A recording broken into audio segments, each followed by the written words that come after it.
a big man now, so I can't talk to you. Something that Jamaicans hear all the time when they get old and their parents are talking to them. But let's get into how to parent your adult child.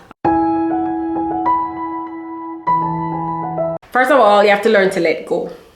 You have to learn to understand that whether it's for work, whether it's for a relationship, whether it's just for them, they want to leave. First of all, I'm not talking about leaving your house, because once they can and have the ability to, they should. But I'm talking about leave the city, leave the country, leave where you are. Let them go, let them develop themselves, let them be themselves. I can definitely say my parents helped me to do that. They accommodated me in that way. When I wanted to go to Ukraine, they were like, yeah, we'll support you, go. You know, I was never held back. So that's one thing. They weren't thinking, oh, we don't want her to leave us. They were like, yes, take your wings, fly, grow, and be better. So very important, let your children go. Secondly, give advice without applying pressure. So you're not coaxing them into doing something. You're just gonna tell them what your thoughts are on the matter, what your advice would be in this situation. Also, don't give unsolicited advice, meaning don't just go to your child and say, I think with your child you should do this, or I think with that. Like, don't impose. You know, you can work it in. You know, it's not walking on eggshells. It's allowing them to be adults. Just like how you wouldn't just go to a random adult and give advice. It's your child. Just allow them to be adults. As well as it depends on the relationship that you have. Because I don't have a problem if my parent comes to me and gives unsolicited advice. Meaning I never asked them, but they come and they give this advice. I understand that my parents love me and they want the best for me. So I don't say anything. I don't say anything wrong with that for me. But I do know that there are people who they don't appreciate that. So you have to know your child, and in knowing your child, then you'll know what type of advice to give. You get what I mean? So just share your wisdom and insight without actually being too critical. All right? As well as your child know you and they know where you're coming from. That's the truth. They know if you're being critical or not too. Once you and your child have that relationship, they'll figure it out. Let me drink some water for this one. Learn boundaries and confidentiality. So your child comes to you now and asks you for advice, or they share something with you about their life. Now, this is a pet peeve of mine. Can tell you that. This is my pet peeve. And I still tell you what it is. Growing up, your child made you very proud and they had all these achievements, and so you are so proud of them. You tell Tom, Dick, Harry, every best friend. You call friend a foreign, you call friend a country, you call friend who they are town. I know I just went into my Jamaican dialect a while ago, but you're so proud of your child that you call everybody to tell them about your child's achievement when they're growing up. That's okay when it's your child. I still don't think that's okay, but yeah, when it's your child under your care, under 18, fine. And even less than that, I'd say maybe under 13, allow the child in their teenage years to give them some freedom as to what you can share about them. But we're not going into that. I'm talking about adults now. So because you always divulge information about your child when they were younger, you feel now that because they're adults, you can divulge your information. So your child tells you, oh, hey, I'm pregnant. You run, go and tell your friend. Or my wife is pregnant, you won't go and tell your friend. Your child tells you, oh, I graduated, or another thing, I'm traveling and I'm landing in Jamaica, or I'm landing in the US this day, that day. First things first, if you want to divulge your information, you need to ask them. If it's an adult child, you need to ask them permission. Can I divulge your information that you have given me the privilege of knowing, that you have told me about? If you don't do that, you may lose your child. You see, let me tell you about me. My parents don't do that, but you see me, I don't like my business where I didn't put it. So if I see you're the type of person that puts my business out there, when I tell you, you're not going to know anything about me, you're not going to hear anything about me, you're not going to see anything about me, parent or no parent, family member or no family member, right? And this is the thing, your child may do that to you too, because if you are divulging their information, worse if they've said to you, mommy, daddy, I do not like it, don't call and tell people my business, and you still do it, they're gonna X you out of their lives, right? Because can't divulge so much information that your child's life might be at risk. So you may be proud of your child and your child is doing things for you and you're telling people, but people, bad mind, people have negative thoughts. People are evil these days, come on. And then they say, oh, your child has money, your child is doing this. They perceive it as that. Your child might be making sacrifices for their parents. But because you have a blabber mouth, you put your child in the way of people robbing them, of people taking advantage of them. You have to be very careful. When your child respects you and holds you in high esteem and tells you their business, keep your mouth shut. Simple as that. Boundaries and respect. And it goes the other way too. When you tell them something, your child should not be going and telling other people. Hello? Deal with your child as an adult and they'll deal with you the same. Yeah. Proverbs 17:28 says, even a fool, when he holdeth his peace, is counted wise.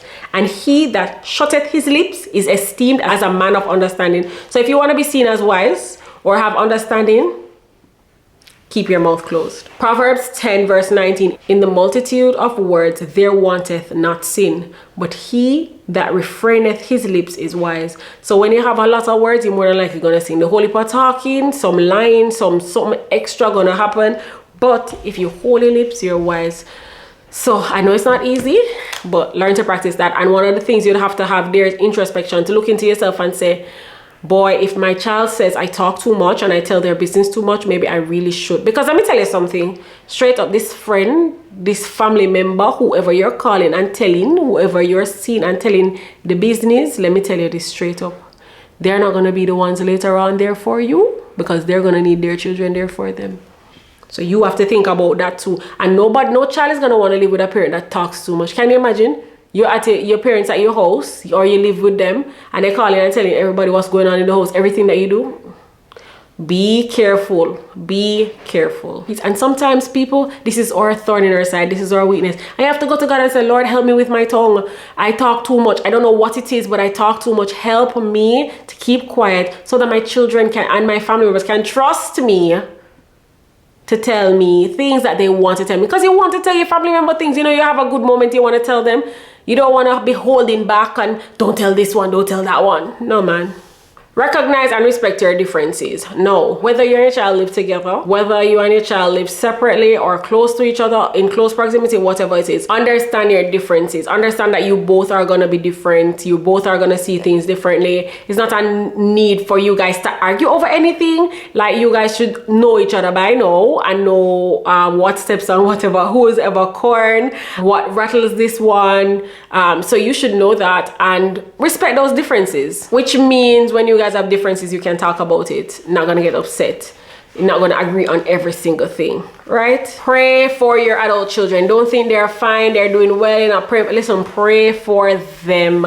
I pray for my whole family every day. I pray for my parents, my brother, his wife, his child, my husband, right? His mother, his siblings, etc., etc. That's how I pray. I don't say, you know, we're all adults, so no. Pray them up. Even read those differences, even just their protection. Pray up your children. This is how you're gonna better parent your child. Because when you have a relationship with God, right, and you're praying them up, the relationship will be so much better. If there's any issue, you can say, Lord, I'm praying for my child, but I'm asking you, how do I deal with this issue? Pray them up and pray up the differences that you guys have, right? And thank him for the similarities and how you guys get along. Thank him for the things that, thank him for the good times too, right? Yeah, so pray up your family, pray up your children. Schedule family meetings. My husband is big on this one. He's about scheduling family meetings. We should have family meetings. We should talk. We should... He's big on that one, but I like it because when you schedule family meetings, you don't go too long without talking. You know that, okay, we're gonna talk every Thursday, or we're gonna talk. My mother is big on that one too. My mother and my husband, the two of them. There's so much I like either way, but anyways, I digress.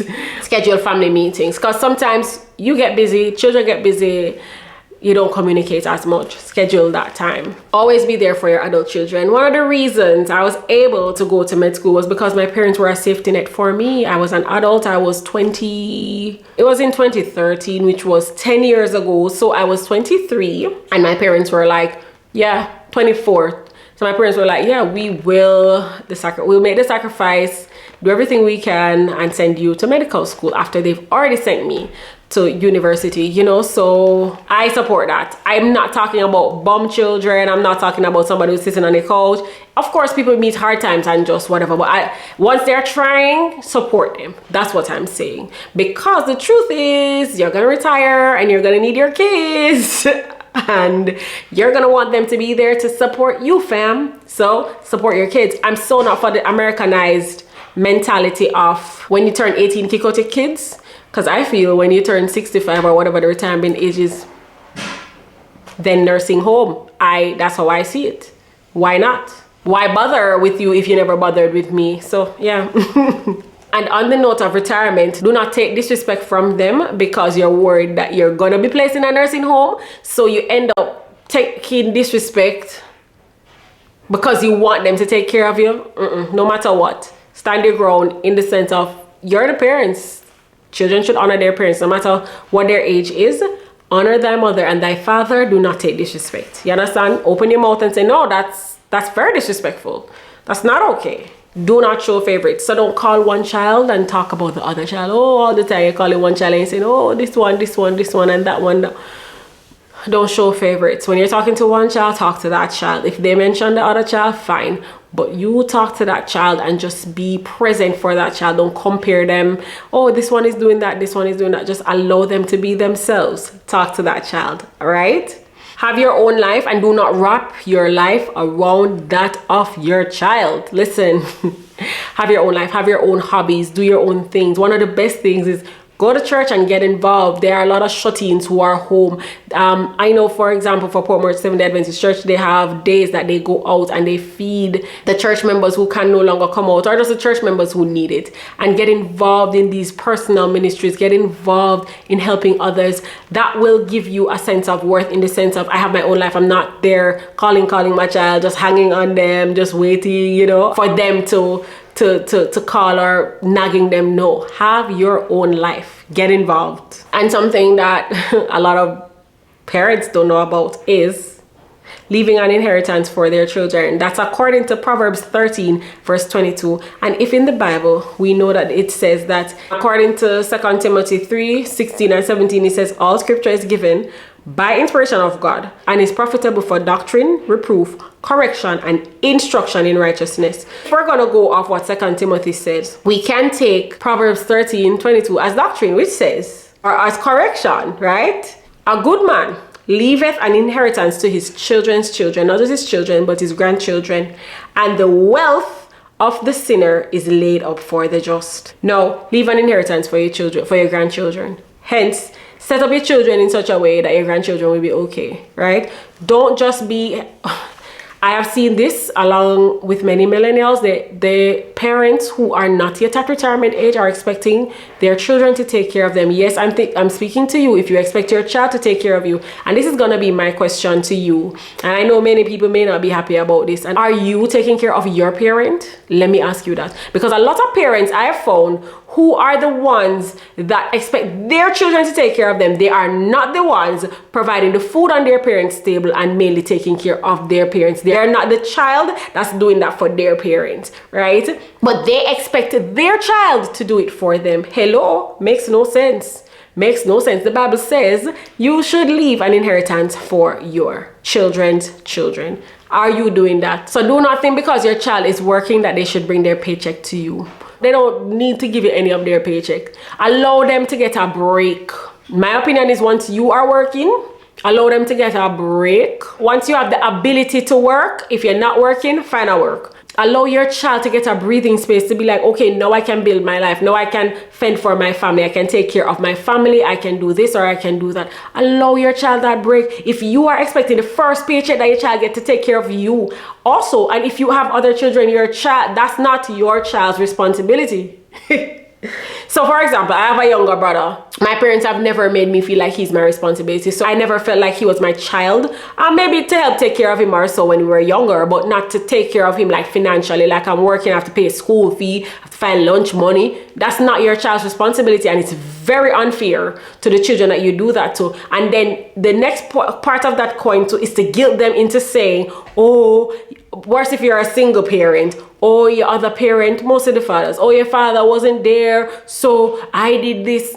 The child didn't ask to come into the world. Listen, I'm touching some real hot points. The child didn't ask to come into the world, and the child never told you to pick them up from anywhere. You went and picked up that responsibility, and the others that you're expecting them to help you take care of, it's not theirs, it's your responsibility. Do not guilt your child into thinking that they must take care of you when you are healthy and can work and take care of yourself. Make it happen. That's not their responsibility. Have you done what Proverbs 13:22 says? Have you left an inheritance for them? Okay. One of the best ways to parent your child is to take care of yourself now, so that you, same thing I'm talking about when you're working and you're taking care of yourself, take care of yourself. So what do I mean?